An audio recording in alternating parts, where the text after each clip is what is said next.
2024 Chevrolet Traverse versus 2024 Toyota Grand Highlander. Fight!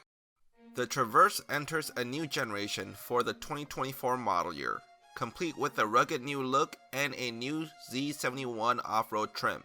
The Z71 model comes with a slightly lifted suspension, a twin-clutch all-wheel drive system, all-terrain tires, and unique 18-inch wheels. Although it uses the Highlander name, the Grand Highlander is a completely new addition to the Toyota lineup for the 2024 model year. It earns its grand naming convention not for its style, features, or luxury appointments, but because it's a stretched version of the current Highlander. All Traverses comes with the 2.5-liter turbo 4-cylinder that outputs 328 horsepower and 326 pound-feet of torque.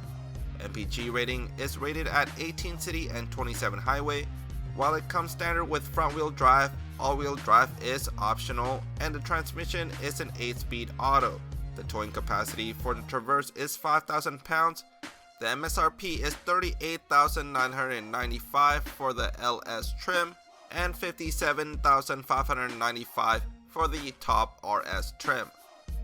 While the Grand Highlander has available hybrid option, the standard engine is a 2.4-liter turbo 4-cylinder that outputs 265 horsepower and 267 pound-feet of torque. The MPG is 21 city and 28 highway, and front-wheel drive is standard while all-wheel drive is optional. Transmission it comes in is an 8-speed auto, and the towing capacity is 5,000 pounds. MSRP is $44,465 for the XLE trim and $54,940 for the top platinum trim.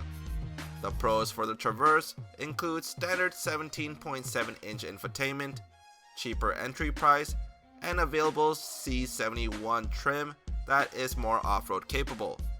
The cons is that it wastes more gas than the Grand Highlander, and it has same engine on the Z71 trim and has less standard features than the Grand Highlander. On the other hand, the pros of the Grand Highlander includes more ground clearance than the Traverse surprisingly, family-friendly interior amenities, and available hybrid option. Its cons include 12.3-inch infotainment, bland styling, and the fact that TRD option is unavailable. In summary, the new Traverse comes with a great look. The front just looks so menacing. Chevy knew their consumers well by offering an off-road capable trim, because there is nothing wrong with getting a grocery getter that can be used for a bit of fun as well. It is also more powerful, as roomy as the Grand Highlander, but cheaper. Sure, the Grand Highlander looks like any other grocery getter and family hauler, but that's what it was made for. It's literally a bigger, more expensive, and better equipped Highlander. Of course, an off-road trim wouldn't hurt, but it's really not made to be exciting, just made to be spacious and reliable. Out of the two, I would personally go for the Traverse, cause I like something a bit more exciting. What about you guys?